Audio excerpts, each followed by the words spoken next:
नमस्कार दोस्तों। अभी ज्ञान अकेडमी पर मैं कौशल किशोर मिश्रा आप सभी का स्वागत करता हूं। आज एक बेहतरीन क्लास के साथ मैं आपकी सेवा में हाजिर हुआ हूं और आज हम सभी लोग अंग्रेजी की क्लास करने वाले हैं, जिसमें एक बहुत ही खूबसूरत प्रैक्टिस सेट कक्षा 10 का करने वाले हैं, जिसमें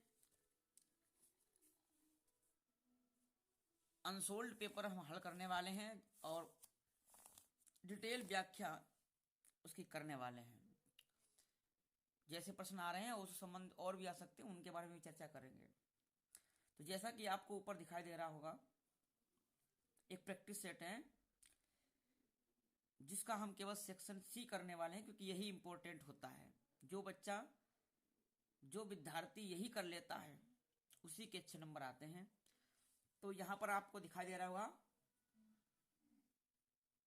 question number 4, choose the correct preposition to fill in the blank.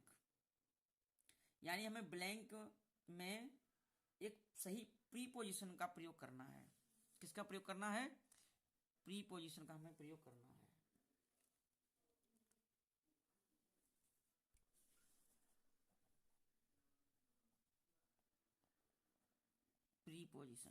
Preposition का मतलब होता है प्री धन पोजिशन।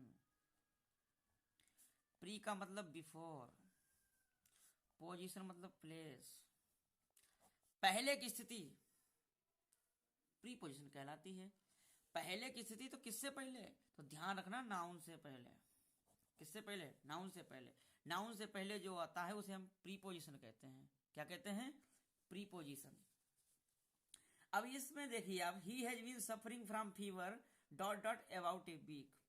वहां बुखार से पीड़ित है लगभग एक सप्ताह से। तो से का मतलब यहां पर टाइम है।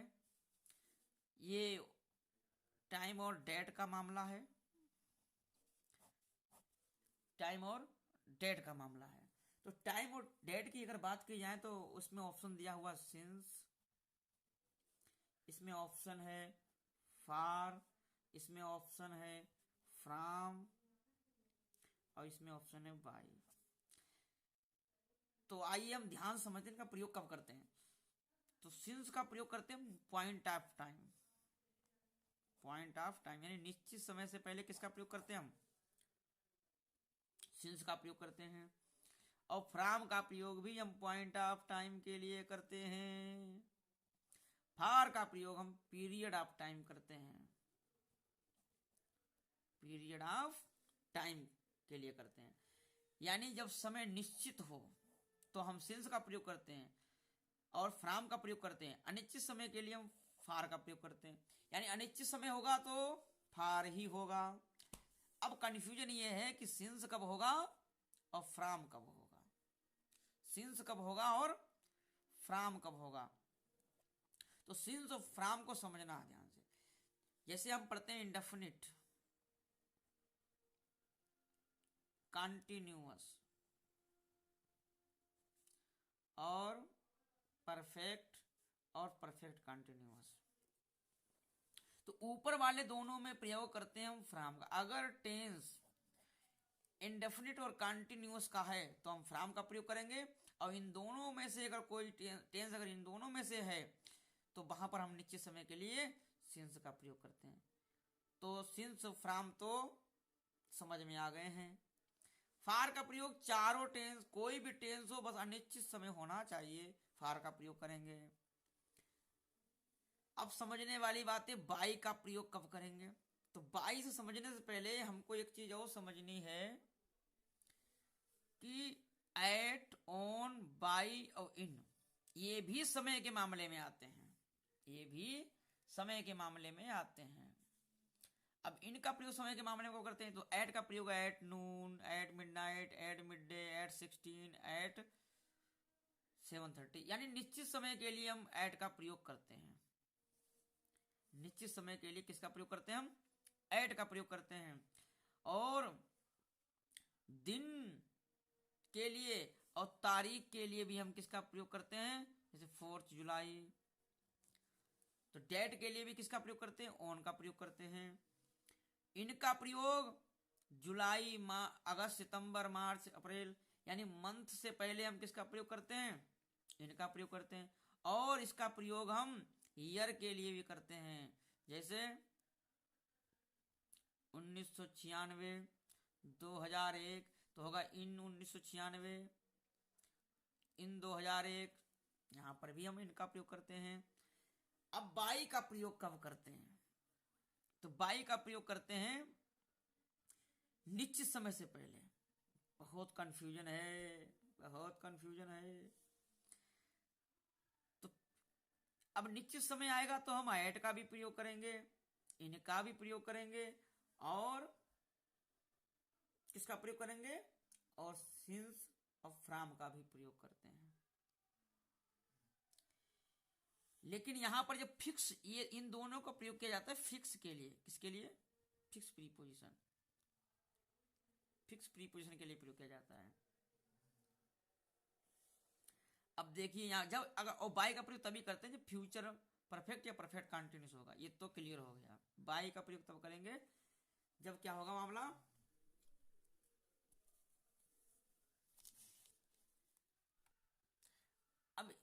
अब आप टेंस में देखो तो यहां पर अबाउट ए वीक, एक लगभग एक सप्ताह पहले, एक सप्ताह से, लगभग एक सप्ताह से, तो यहां पर बात निश्चित नहीं है। लगभग एक सप्ताह से, तो लगभग ने गड़बड़ कर दिया। ये निश्चित नहीं है। अब अनिश्चित है, तो अनिश्चित के लिए हम किसका प्रयोग करेंगे? फार का ही प्रयोग करेंगे। तो चौथे का आंसर क्या होगा? फार। अगले प्रश्न पर आते हैं। Choose the correct adjective to fill in the blank. Question number 5 क्या कह रहा है कि खाली स्थान पर आपको सही एडजेक्टिव चुनना है। ब्लैंक है, फिर criminals must be punished, criminals must be punished. तो यहां पर ऑप्शन है डैट, दीज, दिस, देन। तो देखिए ये मामला है डेमोन्स्ट्रेटिव एडजेक्टिव का। किसका है? और ये चार ही होते हैं, दिस, डैट, दीज, दोज, चार ही होते हैं। तो दिस और डैट की बात करें, इनका प्रयोग करते हैं। ये दोनों सिंगुलर हैं। ये दोनों क्या हैं? दिस और डैट क्या है? सिंगुलर। दीज दोज क्या है? प्लूरल। हमेशा अपने साथ क्या लाते हैं? एडजेक्टिव, नाउन लाएंगे। अब एडजेक्टिव का प्रयोग आपको पता है, एडजेक्टिव का प्रयोग किससे पहले होता है? नाउन से पहले होता है। किससे होता है? नाउन से पहले होता है। तो यहां पर आप देख रहे हैं दिस और डैट का प्रयोग कहां करेंगे? सिंगुलर के लिए, और दीज और दोज प्लूरल के लिए। तो यहां पर क्रिमिनल्स देख रहे हैं आप, क्रिमिनल्स, तो ये बहुवचन है, तो इसके साथ हम बहुवचन का ही प्रयोग करेंगे। बहुवचन में यहां पर केवल क्या है? ऑप्शन में दीज ही दिया है, तो these will be the right answer. अब आते हैं हम अगले प्रश्न पर। तो question number 6, choose the correct pronoun to fill in the blank. Pronoun हमें चूज करना है। अब यहां पर है डैट, सॉरी, हु, विच और whom और डैट। ये हम आपको बता दें, ये है रिलेटिव प्रोनाउन। कौन सा है ये? ये है रिलेटिव प्रोनाउन। तो रिलेटिव प्रोनाउन हु, हुज, हुम, यहां पर एक और होता है हुज। तो हु, हुज, हुम, विच, डैट, ये रिलेटिव प्रोनाउन होते हैं। अब इनमें हमें ये देखना है कि कौन सा प्रोनाउन यूज होगा। तो एक बात हम बता दें, रिलेटिव प्रोनाउन जो होता है, रिलेटिव प्रोनाउन वहां नाउन के बाद में आता है। कहां आता है? नाउन के बाद में। अब यहां पर देखिए, यहां पर हम देख रहे हैं, तो यहां पर है हु, हुज और हूम, इन तीनों का प्रयोग होता है लिविंग यानी सजीव प्राणियों के साथ। सजीव प्राणियों के साथ किसका प्रयोग करते हैं हम? हु हुज हुम का। भिच का प्रयोग करते हैं हम नॉन लिविंग यानी निर्जीव के साथ। किसके साथ? निर्जीव के साथ।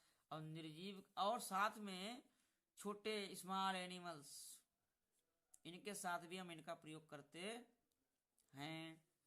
डेड का प्रयोग दोनों के लिए करते हैं, लिविंग के लिए भी और नॉन लिविंग के लिए। अगर एक लिविंग आ जाए और एक नॉन लिविंग हो तो डेड का प्रयोग करेंगे।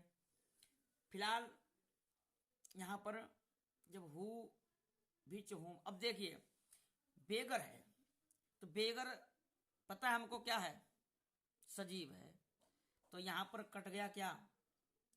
भिच कट गया। क्या कट गया? भिच कट गया। बचा अब क्या? हु हुम और डेड।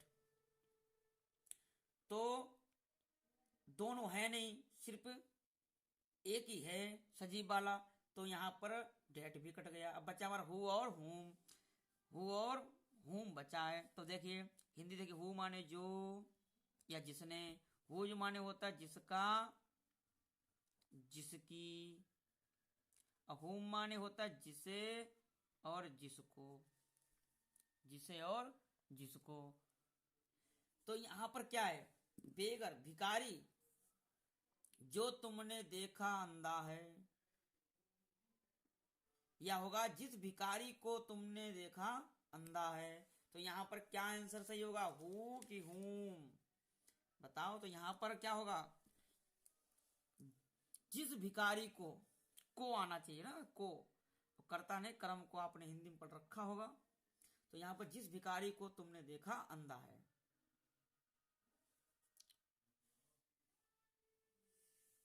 तो यहां पर आंसर होगा ऑप्शन नंबर डी। अब हम आते हैं अगले क्वेश्चन पर। किस पर आते हैं? अगले क्वेश्चन पर। The patient blank before the doctor केम। तो यहां पर ध्यान से देखो, बीच में है बिफोर और बीच में हो आफ्टर। अगर ये दो कंजक्शन के रूप में आ जाएं, कंजक्शन के रूप में आ जाएं, तो ध्यान रखना है हमेशा एक टेंस जो काम पहले होता है वो बनता है पास्ट इंडेफिनिट में, पास्ट इंडेफिनिट में, और एक बनता है पास्ट परफेक्ट। पास्ट परफेक्ट यानी ये पेयर है। अगर एक टेंस इधर या उधर, आपको सीधे याद रखना है कि अगर ये वाला टेंस पास्ट परफेक्ट में है तो इधर वाला टेंस पास्ट इंडेफिनिट में होगा। इन दोनों बिफोर और आफ्टर दोनों के साथ। Condition number 1। कंडीशन नंबर 2 क्या है? इधर टेंस प्रेजेंट इंडेफिनिट में, किसमें? इंडेफिनिट में, और इधर होगा फ्यूचर परफेक्ट में। इधर का मतलब ये इधर हो सकता है, ये इधर हो सकता है, ये इधर हो सकता है, ये इधर हो सकता है, कोई भी किधर भी हो सकता है। आपको सिर्फ एक तरफ का टेंस देखना है। जैसे कि ऊपर वाले आप देख सकते हैं, बिफोर के बाद हमने देखा डॉक्टर केम, तो केम सेकेंड फॉर्म है, सेकेंड फॉर्म है तो पास्ट इंडेफिनिट। तो इधर वाला टेंस पास्ट इंडेफिनिट हो गया, तो उधर वाला क्या होना चाहिए? Past perfect. तो पास्ट परफेक्ट में अब आपको पता है क्या होता है? Had died. तो यहां पर ऑप्शन नंबर बी हो जाएगा। क्या हो जाएगा? Option number B the right answer. अब हम आते हैं 8वें क्वेश्चन पर। किस पर आते हैं? 8वें क्वेश्चन पर। तो यहां पर देखिए, I will get A scholarship, सिर्फ आपको आइडेंटिफाई करना है टेंस। तो वहां पर ऑप्शन है simple future, future perfect continuous, past perfect, future perfect. तो आई विल गेट, अब हम आपको बता दें, इज, एम, आर, बाज, बर। इज एम आर, इनके बाद अगर आईएनजी आ जाए, क्या आ जाए? आईएनजी, तो इज एम आर होगा प्रेजेंट कंटिन्यूअस, बाज वर्ब होगा पास्ट कंटिन्यूअस। क्या होगा? Past continuous. अगर हैज, हैव और हैड आ जाए और इनके बाद वर्ब की थर्ड फॉर्म हो, पहली बात इनके साथ थर्ड फॉर्म आती ही है। और दूसरी बात यह है, हमें टेंस पहचानना है तो कोई दिक्कत नहीं है। हैज हैव आ जाए, ये मामला हो गया परफेक्ट का, ये मामला हो गया कंटिन्यूअस का। अब हैज हैव आ गया तो प्रेजेंट परफेक्ट, हैड आ जाए तो पास्ट परफेक्ट। ठीक है, अब हमें यहाँ पर है बिल, अब बिल सेल आ जाए तो फ्यूचर में चले जाओ, कोई दिक्कत ही नहीं। अब यहाँ पर एक ऑप्शन कट गया, सी वाला, पास्ट परफेक्ट हो ही नहीं सकता क्योंकि हेड नहीं है। तीन ऑप्शन बचे, simple future, future perfect continue, future perfect. यानी बहुत दिमाग वाले ने पेपर बनाया है। अब क्या करना है, फ्यूचर में बिल सेल, अब देखो खाली बिल सेल आ जाए तो फ्यूचर कंटिन्यूअस, बी आ जाए तो फ्यूचर कंटिन्यूअस, क्योंकि ईजेएमआर का बाप बी होता है। ईजेएमआर बाजवर, ये लड़के हैं बी के, तो बी बाप है। तो अब ये तो सब आ गए, ये कंटिन्यूस का मामला है तो ये भी कंटिन्यूस का मामला है। अब हैज हैव हैड, इनका बाप हैव, इनका बाप कौन है? हैव। तो ये परफेक्ट का मामला है। तो बिल सेल के बाद अगर हैव आ जाए, इन दोनों के बाद अगर हैव आ जाए तो समझ लो फ्यूचर परफेक्ट है। अब आया कुछ नहीं, सीधे I will get A scholarship, तो यहां पर सिर्फ क्या होगा? Simple future. क्या होगा? सिंपल फ्यूचर होगा। ठीक है, मिलते हैं अगले वीडियो में। धन्यवाद।